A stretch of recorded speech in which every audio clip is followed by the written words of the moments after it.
What's up, y'all? This is Liberty and Justice Channel.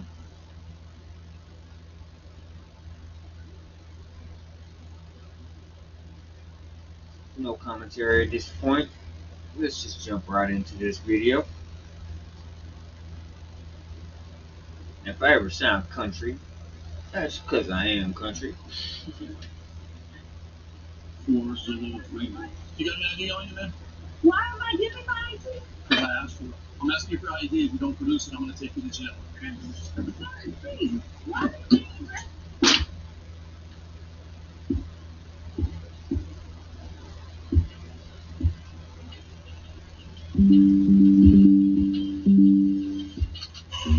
She was like calm the whole time.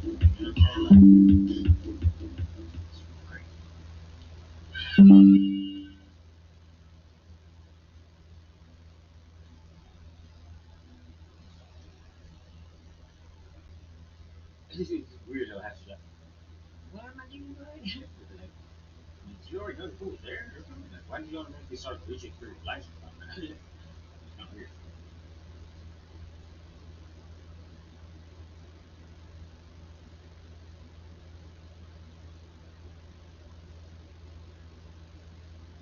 X5, Oh, right. 4 Zulu 3. Oh my God, this is amazing. This is amazing. How you doing? You got an ID on you, man?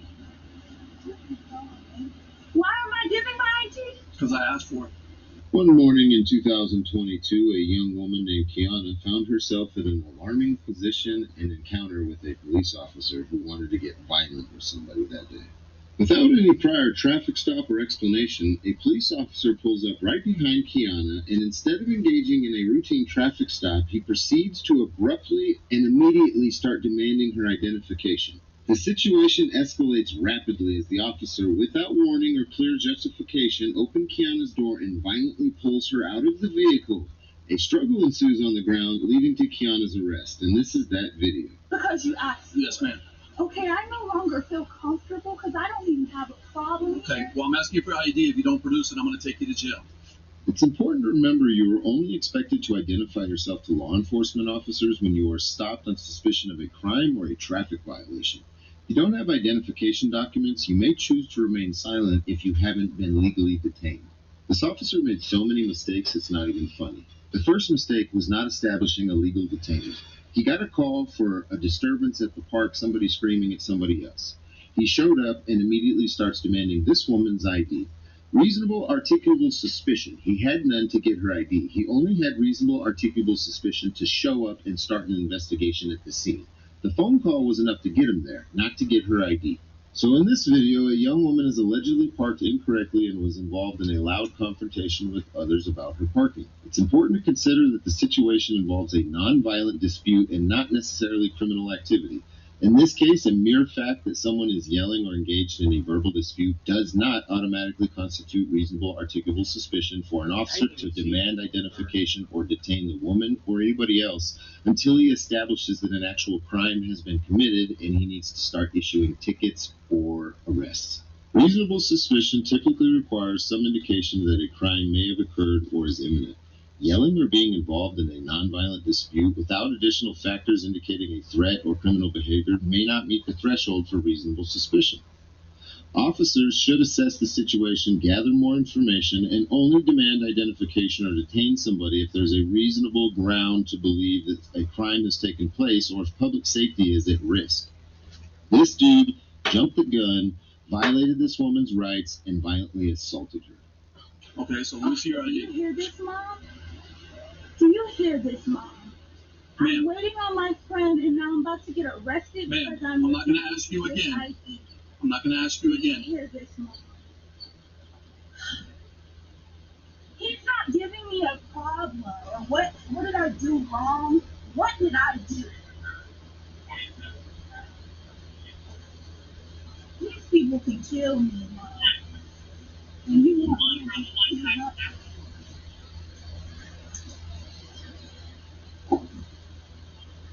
I was going to leave, but he just pulled up behind me.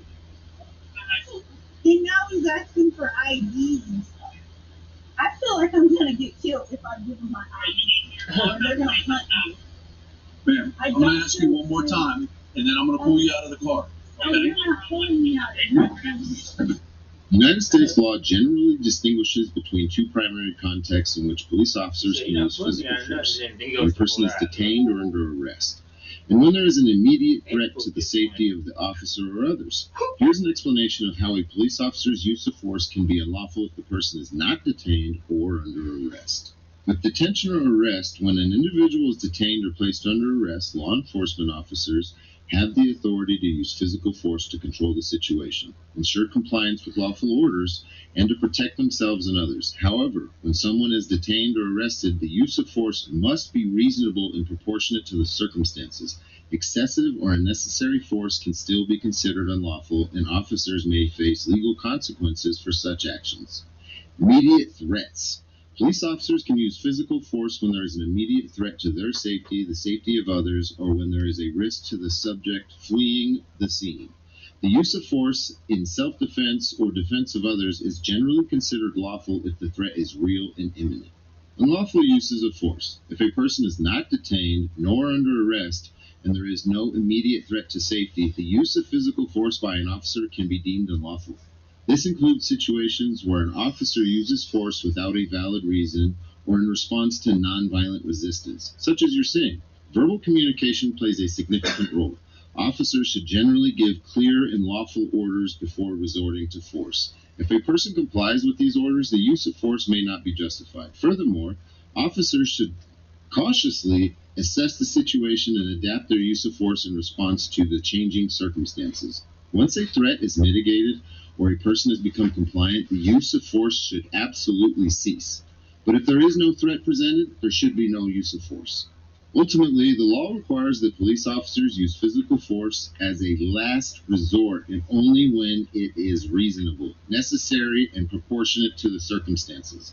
That's not what you're about to see right now. Sorry, please. Why are you being aggressive?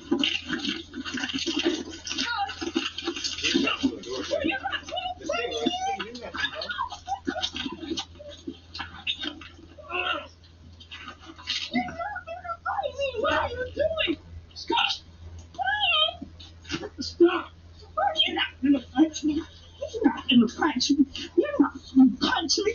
What you're witnessing right now is a police officer, sworn public servant, attacking a member of the public because she refused to give her ID when she didn't have to give her ID. He never established a detainment. He never told her she was detained. He never told her she was under arrest. He just immediately opened her car door and attacked her. And then writes in his police report that she bit him on the head and punched him and kicked him and beat him up. This big dude beat this 18-year-old girl up on her birthday.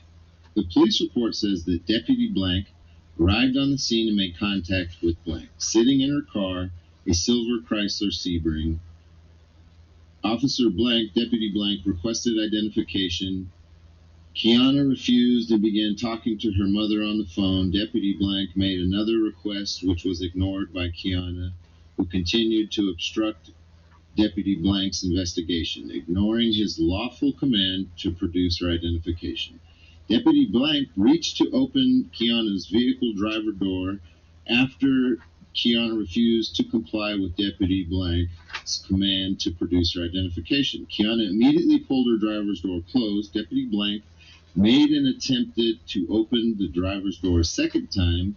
Kiana pushed the driver's door open and ran directly at Deputy Blank and began using both hands to scratch Deputy Blank's head. Deputy Blank ordered Kiana to stop multiple times. Kiana continued to actively resist and attack the deputy, scratched the top of the deputy's head and face, causing extensive bleeding. The blood obstructed Deputy's vision. Deputy Blank took Kiana to the ground to gain control. While on the ground, Kiana pulled her arms away and was kicking her legs. A bystander assisted the deputy in gaining control of Kiana until Deputy Leon arrived on the scene. Deputy Leon assisted Deputy Blank, who was injured, and safely took Kiana into custody. Deputy Blank sustained a deep laceration on the bottom of his inner lip that required 7 stitches and several scratches on his head, leg, and hands. What's funny is, had he lawfully detained her, All of that stuff would have been relative in a police report. But since he didn't, and he broke the law himself, he's the one actually describing his own crimes on paper. You can't just attack somebody because they don't want to identify themselves. You literally need to detain them and get reasonable, articulable suspicion of criminal activity before you even suggest getting their identification. But most of you cops are too stupid to understand this, and it results in assaults on the public like this that are disgusting and sickening to watch. I'm not gonna punch you, bro. What's wrong with you? You just hit a woman, and you asked for ID. What's wrong?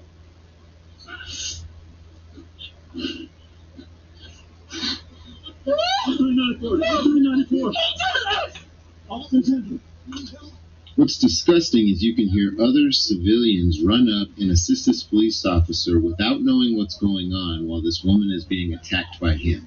They have no idea, but they're so programmed to believe that the police are right in everything that they're doing that they can see this happening and run over and immediately need to assist the police. Crazy. Stay on the ground. I said okay. I said okay. You fucking bro, you tripping. I ain't even doing that. I should have stayed home, Mom. I should have stayed my black ass. Sir, call for rescue. I got you, sir. I'm a black man. I got you. Go ahead. Get up. Sir, You're call heavy. for backup. You're heavy. Please, I just asked for. He asked me for my ID. He didn't give me no reason. And he just started grabbing him. He didn't give me no reason. And then he hit me in my face. I never let a man hit me ever. Let me read you a statement from Q. She says, the video spoke volumes. Therefore, I'm going to talk about life after 3 months of recovering from this tragic incident by Stephen Davis. That's the officer in the video. I needed money and to get back to work, so I figured I would start slow by door dashing. I log into my DoorDash account to realize I can no longer simply pick up and drop off food. I tried to apply for Amazon and got denied because of my background check. This case is open and I'm not convicted of what I am accused, yet for a year and 3 months I have not been able to land a proper paying job due to the background checks. This officer of BSO ruined my life, my finances, and my physical abilities. Prior to this event, I had a clean record, free to get whatever opportunities suit me. Now I have to work part-time just so I don't miss out on court dates or a drug and alcohol test that gets called once a month randomly. All in all, it has been a year and 3 months of my judges being switched, my court dates pushed back constantly, Officer Stephen Davis of BSO lying under oath more than 3 different times, 3 stories in both scenes, off scene and in court. My left leg and spine has its days where I'm in terrible amount of pain even to this day.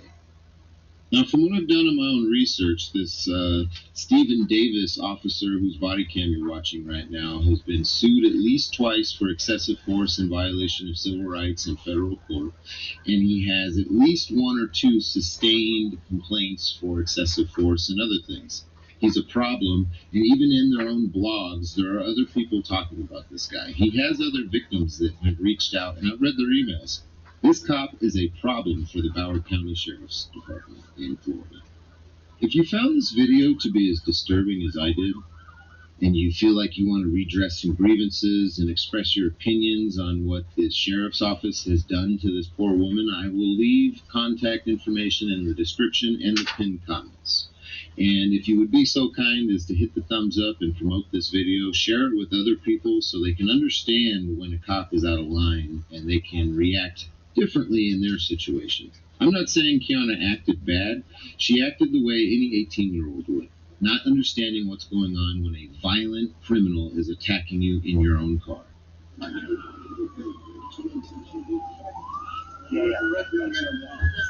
That's why don't you see those red on the I got fairly good. I got blood. I don't care, man.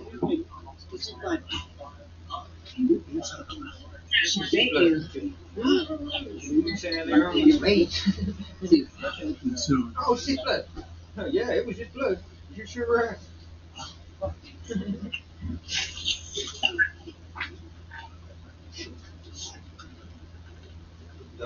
Thursday bleeding.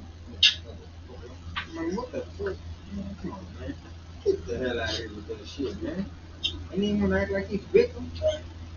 Come on. Hey, do me a favor. Really? You gonna act like that, man? This bully. You gonna act like that, man? Like a little old baby. Like a little girl hurting. Now, granted, we don't see gas man for shit. We don't really know. You can't really see exactly what took place.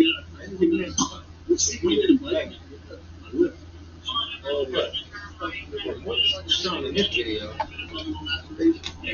he just clearly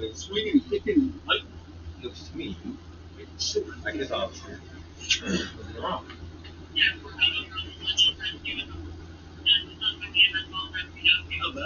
How bad? That's how bad your inside your mouth has a puncture. So we're never gonna have to go get that checked out. Though you're gonna have to check her, make sure she doesn't have anything okay. Was she bleeding in the mouth? All right. She bite me. Yes. All right. Hey. We're gonna take it off and get checked out. You know, my rest is on driving. Nah, man. Look, you gotta go to. Are you sergeant? Are you sergeant?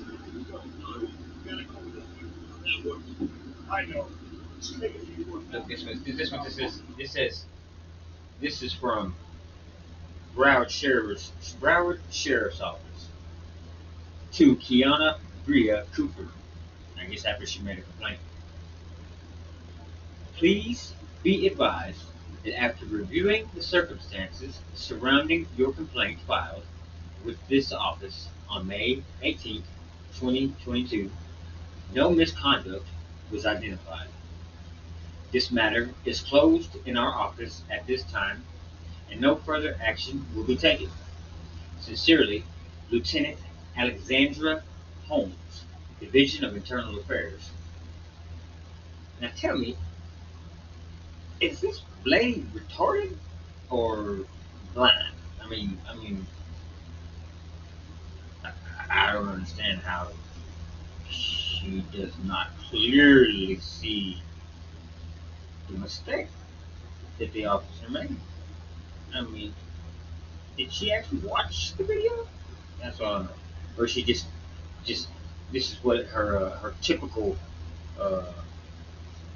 reply to a complaint is. You know what I mean? This is what she just typically sends to somebody that complains about a police officer.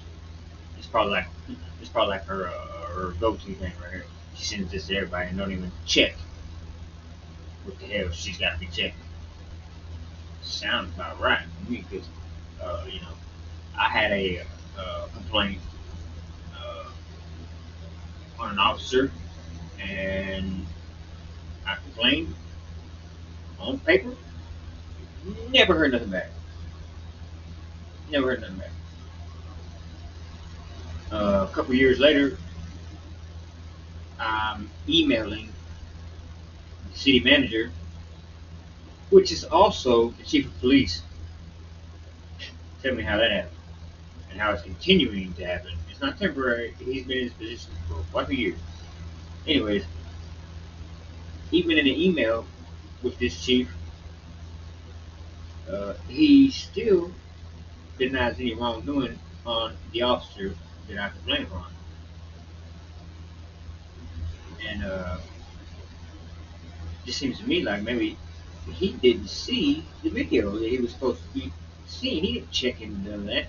Didn't check into it at all. He just automatically shot back the reply that he found no misconduct. That is a lie, because he didn't know if there's anything there or not, because he didn't look. Because if he did, he would know clearly and plainly that the officer was acting retarded.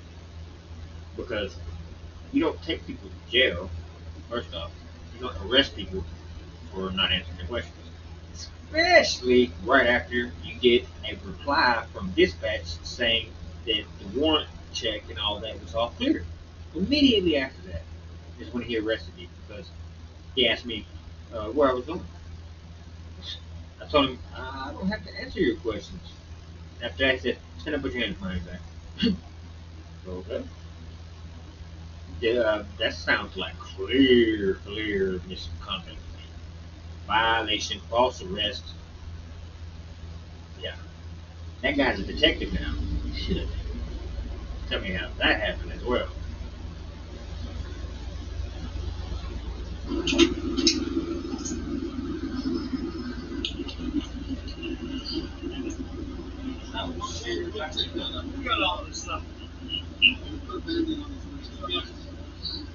And like I said before, and I apologize if my audio is not sounding very good. Um, I'm just trying to get my foot in this door, this YouTube door, and my equipment is just, subpar. It's nothing special or nothing like that. So just working with what I got. You subscribe if you like my videos, continue to like and watch my videos. I might be able to get something more efficient, more professional, so you can actually hear me plainly and hear everything else plainly and need to hear. Yeah, so like and subscribe, Hey, like and subscribe. Come on, man. You want to take your belt off there? I know. You're going to do anything, we're going to do everything inside. We got a big function when you get inside your neck, okay? Good thing like that. You want to swing it? Yeah. Get you? Well, yeah, she came out swinging. You wanna know why? Because she's meant to pull her from her vehicle. No apparent and obvious reason. Jaden Davis, you failed at being a production side. And you should be fired.